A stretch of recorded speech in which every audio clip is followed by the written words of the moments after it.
আসসালামু আলাইকুম everyone, Tania paint and blog চ্যানেলে আপনাদেরকে অনেক অনেক শুভেচ্ছা ও স্বাগতম। আজকে নতুন একটা ভিডিও দেখাতে চলে আসলাম। আজকে দেখাবো গোলাপ ফুলের ডিজাইন।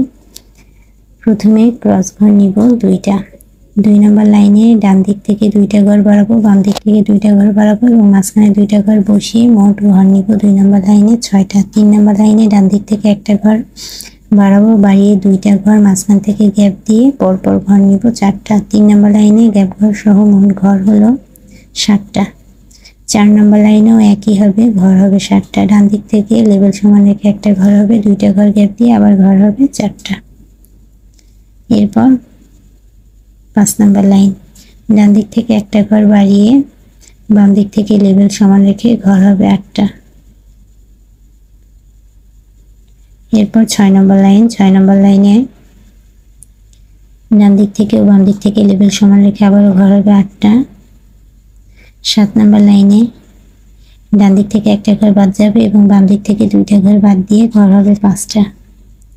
8 নম্বর লাইনেও ঠিক একই, বাম দিকে ডান দিকে লেবেল সমান রেখে ঘর হবে 5টা। এরপর সবুজ সুতোর কাজ। লাস্ট লাইনের ঠিক 2য় নম্বর ঘর থেকে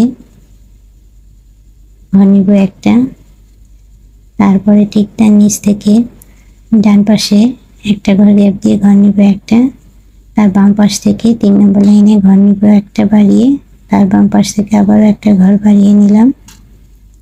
মোট এরকম 5টা ঘর হবে। এরপর 3 নম্বর ঘরের লাস্টের কর্নার থেকে ঘর নিব 4টা। এরপর 2য় নম্বর লাইনে বাম দিক থেকে একটা ঘর বাড়িয়ে নিব, 2 নম্বর ঘর গ্যাপ দিয়ে আবার ঘর নিব 4টা। 3 নম্বর